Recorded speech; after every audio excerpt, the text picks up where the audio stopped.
mga ka-viewers, at yan, dito na naman tayo. Meron tayong i-repair na isang Bluetooth speaker. Ayan, Bluetooth speaker na naman. Halos mga Bluetooth speaker ang pumapasok ngayon. So daming ay Bluetooth speaker. So ito yung i-repair mga ka-viewers sa hapon na ito, tanghali na ito. So yan.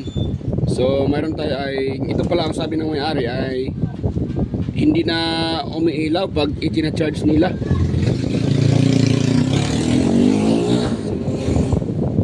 Hindi daw umiilaw pag itina-charge. Yan, so ang ano nito, kadalasan pag problema nito pag hindi umiilaw ay yung kanyang charging port mga ka-viewers. Yan. So ito po ating i-repair ngayon, or kuting-tingon mga ka-viewers. Pero bago pa tayo mga gano'n dito mag-start, or bago pa tayo magpatuloy, so sa mga hindi pa nakapag-subscribe dyan, or sa mga bago pa lang ito sa YouTube channel, huwag niyo pong kalimutan mag-subscribe mga ka-viewers. Huwag din rin kalimutang i-like yung ating video at pindutin yung notification bell para pag tayo may i-upload ay automatic ay ano nyo kaagad, ma-notify kayo kaagad mga ka-viewers. At huwag nyo kalimutang i-share. So ayan, atin itong nakabalot pa sa plastic. So drinap lang to kanina mga ka-viewers sa aking dito lang din sa taas yung may-ari nito, malapit lang din dito mga ka-viewers. So yun nga, reklamo ay pag i-charge hindi na umiilaw yung pinaka niya, indicator light. So ito hindi ko na tawag dyan, kasi akong maagad lang para makabisa. Ito na ito, itis yung kanyang input. Yan. So yan, meron tayong dito. Yung kasi nito ay USB type. Ito micro USB yung tawag nito. So ito yung gamit sa mga ganitong speaker. Yun, open na pala ito mga kabis. Nakita nyo, ay tuklap na yung pinaka so ibig sabihin ay inopen na may-ari ito. Tinignan siguro kung mayroon bang natanggal. Ayun wala nang screw, tinuklap na ng may-ari at inopen na. So ang brand pala nito ay yung kanyang brand, Great Nice Bluetooth speaker. Ang kanyang model ay GTS 1789. Yun yung kanyang model GTS 1793, 1789 man noon, mali pa ako. GTS-1793 Great Nice yung kanyang brand. So dahil itong salpakan, at meron na naman tayong charger dito na naka-ready na. Nahulog yung isa. Yan. So yan, ito yung ating salpakan isa mga ka-viewers. Kaya kung nakita nyo, kulay blue yung ating charger. Yan, so ngayon natin isasalpak dyan natin kung iilaw yan mga ka-viewers, dahil sabi ng may-ari ay hindi daw gumagana. Yun, wala talaga kung nakita nyo, nag-blue naman yung ating kulay blue naman yung ating input para dito, pero ito siya walang red. Dapat to magre-red Paano masabi?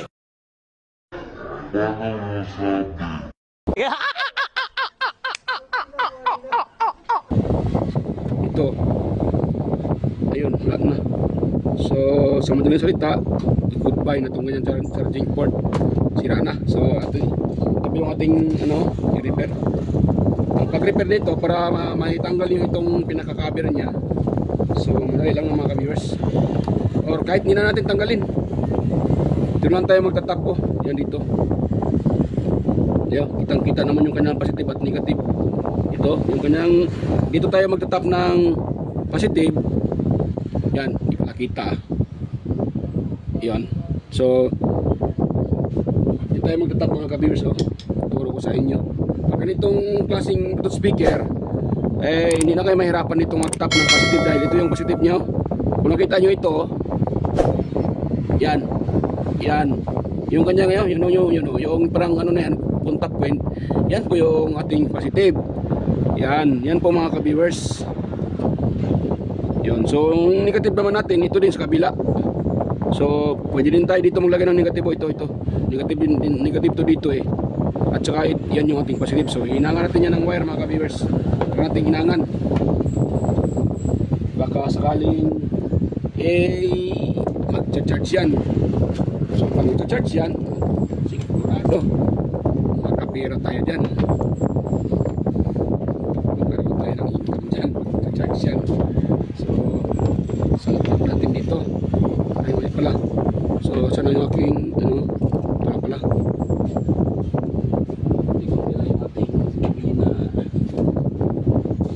tawag dyan. Soldering lead. So dito tayo maglalagay mga kapatid. So dito. Yan. Patakan natin ng ano dyan. Ng solda. At dyan tayo magtap ng negative mga ka-viewers. Yun. Tapos yung ating positive dito, ang liit ng kanyang IC. Ang ginagamit dito na IC ay 5 pin. Yan. So 5 pin yung ginagamit na IC. Sana ay hindi ito nasibak mga kabis yung kanyang pinaka-charging IC. Dahil pag yan ay nasibak, nako, pilitan tayong maglagay ng ano dyan, charging module or charging board. Huwag mong subukan, masisira ang buhay mo. Meron naman tayong available, pero mas maganda pag hindi nasibak dahil siyempre hindi na tawag dyan, hindi mababayad na medyo yung customer. Ang babayaran na lang niya ay labor lang, mababayad man siya, ito lang yan. So ito pala yung gagamitin kong charging port mga viewers, type C. Yan, type C ito, so type C ito mga viewers, type C. So ito siya ay na-damage ko, yan. Pero pwede lang naman dahil hinanap ko yung kanyang positive contact or yung BCC natin. So ito dito sa kabila, ay ito pala, kita nyo mga kaberso, ayan, itong wire na to, ito po yung kanyang BCC na ano kasi dito na yung tinanggal ko, tinitas ko kasi yung speaker. Mayroon akong ni-repair dito yung doon, speaker na yan. So tinanggal ko ulit dahil ang dami niya ng problema. May problema pa yung charging IC na sunog pa yung ibang IC, maraming problema, namin sila sa board. Kaya tinanggal ko na lang ito at sabihan ko na lang may-ari na salpakan na namin ng ibang board dahil hindi na pwede, marami ng problema. Kumbaga sa tao pa yan, ano na yan, complicated na. Kaya kailangan natin magsalpak ng ibang board para mabuhay uli yung speaker. Pero ito, okay to. Sana hindi na dama yung IC. So hindi tayo mahirapan dyan. Pero kung sakaling nadama yung IC, wala namang problema mga ka-viewers. Meron naman tayong pangpalit dyan. Yun na nga yung sinasabi kong charging module or charging board.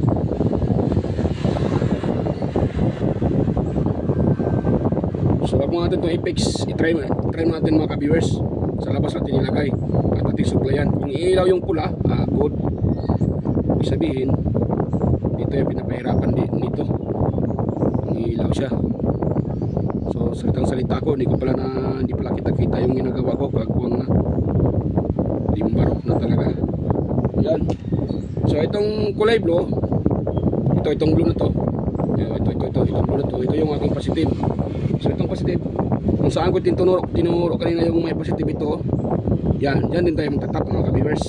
Tap tayo dito tayo natin.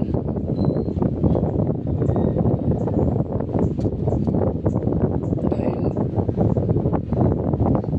yan ang nagustuhan ko dito malaki yung kanyang contact, ganitong klaseng Bluetooth speaker. Hindi na tayo nahirapan. Meron kasi ibang Bluetooth speaker na napakaliit-liit yung pinaka-contact niya kung saan tayo magtatap ng supply. So medyo pahirapan kasi dahil kunting mali mo, may short mo yung dalawang linya, yung positive at saka negative, nako, shorted yun. Nasisira yung yung Bluetooth speaker pag yun po yung nangyari mga ka-viewers. Kaya pahirapan talaga. Wala kasi akong hindi kasi computer sa gamit. Yan, so na-itap natin yung positive at saka negative natin. So ayun natin sa supplyan mga ka-viewers. Tignan natin kung ilaw yan. Ayun, walang ilaw na nangyari mga ka-viewers. Naku po. sabihin hindi nag-charge yung ating speed, hindi, or nadama yung kanyang IC siguro. Tala natin kung na ng voltage, baka may output ito at sira lang yung kanyang charging board. Yun, yan, patay ng tester. Kung natin ang voltahe kung meron bang inilalabas na 5 volts yung ating charger, at meron bang pumapasok na 5 volts din. Yan, 4 volts pa. Itumba ko lang ito mga kabirsa para yun, sigurado. So ito yung ating tester. Okay, yun, ito yung tester ko. Ngayon tingnan yung tester kung mayroon bang pumapasok ng voltahe dito galing sa ating charger. Sunod tayo. Ay pala, discard. Yan, sunod tayo sa negative at dito sa positive. Uy, shorted ah. Ayun, shorted mga ka-viewers. Bakit ito shorted? Kako muna, tanggalin ko muna. Shorted pala ito, kaya walang power. Kaya pala dito shorted eh. Sabihin baka maaaring buo din yung kanyang ano. Ito kasi ay may nagsulda-sulda na eh, you know. Kung kita nyo mga kabers, hindi pala kita. Meron na kasi itong nagsulda eh, sinusort yung you know, positive at saka negative, nakasusort mga viewers. Sinubukan siguro isulda ng may-ari ito.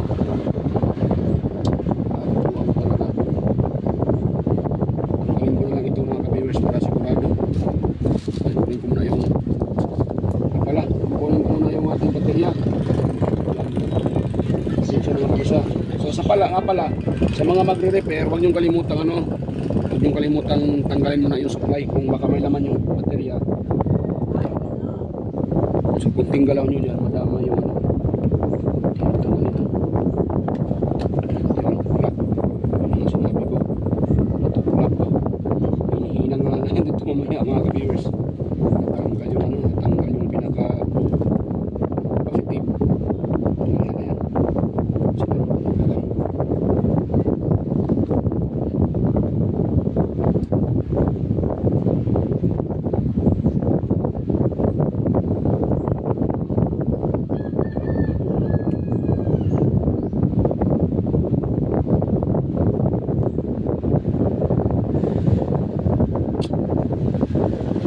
Yan.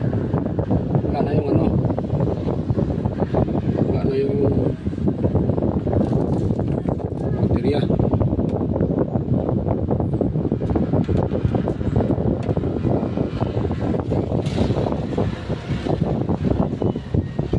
So atin siyang dito ulit mga viewers. Kung kayo na shorted dito. Yun, shorted talaga mga viewers, oh, shorted. So shorted dito.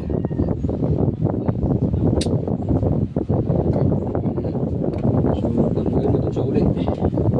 Hanapin natin yung shorted mga ka-viewers.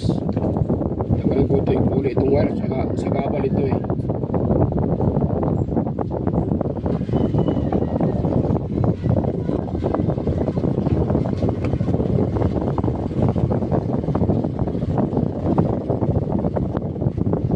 Sa gabal ito mga ka-viewers. So tanggalin na natin. At ito yung balik mamaya. Main problem nito kung saan ang shorted. Doon. Tapal na. Ayan, hanap natin dito yung shorted. Hanap tayo ng shorted dito kung saan ang short. Yung IC ba o meron bang mga SMD type na nagsushort. Shorted siya eh. Baka ito na-short kasi dito. Na-short yung dalawang linya.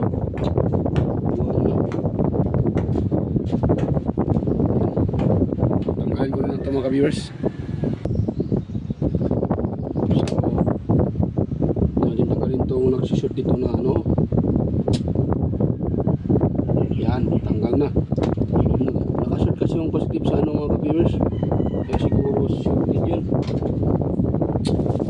Sinubukan isulda ata eh. May-ari ba talaga ng solda o ibang kasi pag technician yan yan, na-repair na sana. So tingin ko yun, technician ang gumagawa nito na ganito nito, nagtangkang magsolda. Pinagdikit pa naman yung ano, positive doon sa ito na. Yun, hindi na siya supported mga kabers. Oh. Yan o, hindi na siya, tinanggal ko na dito at tinanggal ko yun dito, tinanggal ko yung yun, ang shoot dito sa positive at saka sa negative. Pinag-shoot eh, kaya shorted yun.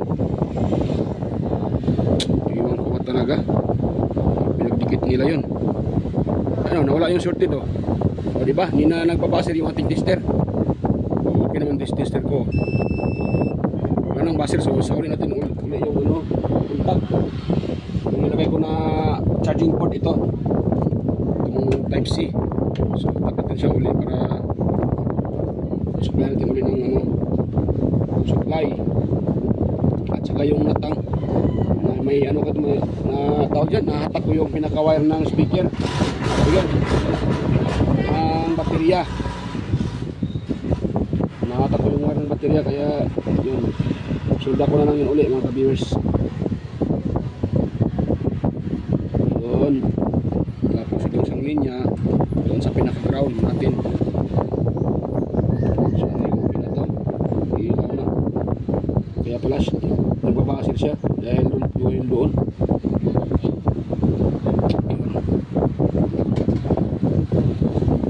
Kasi hindi nakatap yun eh.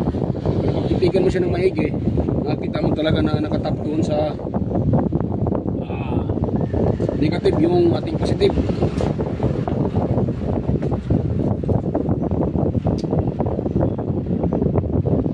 Yun. Tapos ayun, minaw na mga kabers. So, mahina lang dahil walang baterya. So plan natin hinangin yung baterya doon sa board. Tanggalin natin ulit. Hinangin ko lang ito, itong baterya dahil nakatak ko eh. Yan, dito ko hinangin sa pinaka-board dito. So ayun, ito dito. Positive saka negative. Yan ko lang hinangin ito mga ka-viewers.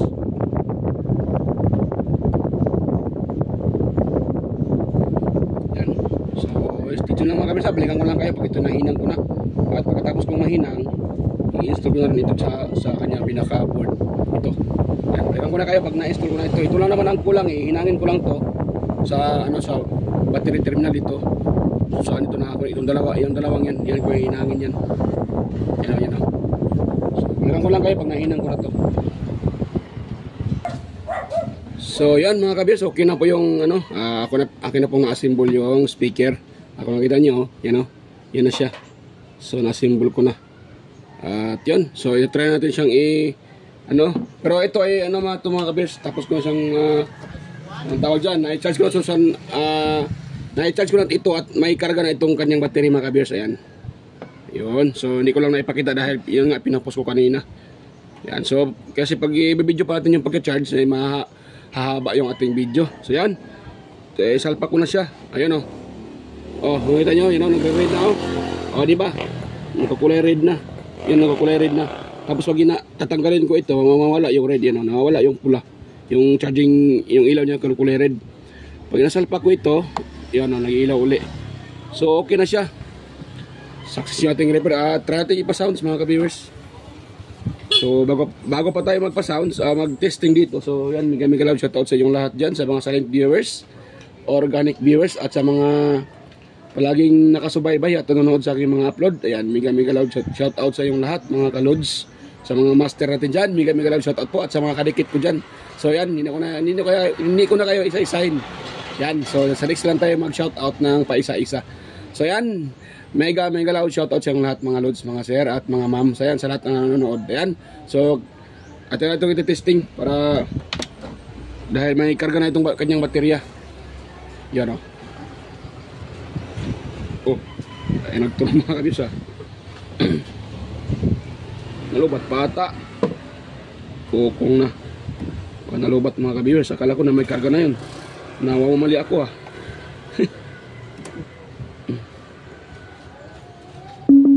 Yun, mali ako. Kundi pa pala ano doon. Kunti pa pala yung kanyang ano, akala ko nagkarga na. Ayun, milaw na. O, di ba? Umilaw na yung speaker. So try natin siyang ano. Ito ay medyo lobat pa itong mga kabiyers. Akala ko may ano na. Pero may konti na talaga. May ano na talaga siya. May konting karga. Nga lang ko ano lang. Hindi pa siya actually marami yung nakarga dahil sandali lang yun eh. So try natin yung silik ng ano. Namatay. Yan. So lobat pa talaga mga kabiyers. Akala ko ay ano. May nagkarga na yan. Yan. Umilaw siya. Pero pag inano mo. Magpa-sound so mamamatay. So kulang pa siguro ng karga. So yan, yan ako muna sandali. Sandali lang mga kabers ha. Pag kung nakala ko ay okay na. Yan, balikan ko na lang kayo pag ito ay may karga na talaga. So yan. So okay na siguro ito mga kabers. At mayroon na itong karga eh. Kasi ilang minuto na. So mayroon na itong karga. So yan, itetest natin siya uli mga kabers. Yan, tumunog na. Ayun. So pa-sounds tayo. Natin is pa-sounds. Bakit wala?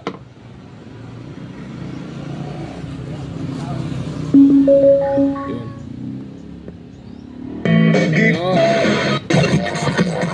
Yun. So okay na mga ka-viewers. Gikumot-kumot na daw. Gikumot-kumot. So okay na. Ayan. So goods na. So ayan. Kung mayroon kayong nakuha ang konting idea mga ka-viewers sa aking isinishare, sana po huwag niyong kalimutang mag-subscribe mga ka-viewers. At huwag niyo rin kalimutang i-like yung ating video at i-share sa iba para kakalat ito at makatulong tayo sa iba na gustong mag-DIY at mag-repair. Yan kahit sa bahay lang. So yan mga ka-viewers, salamat sa inyong panonood pa lang at salamat sa mga nakasuporta dyan. Ayan, so kita-kita na lang tayo sa next kong mga uploads. Ayan. So God bless po mga ka-viewers at bye-bye.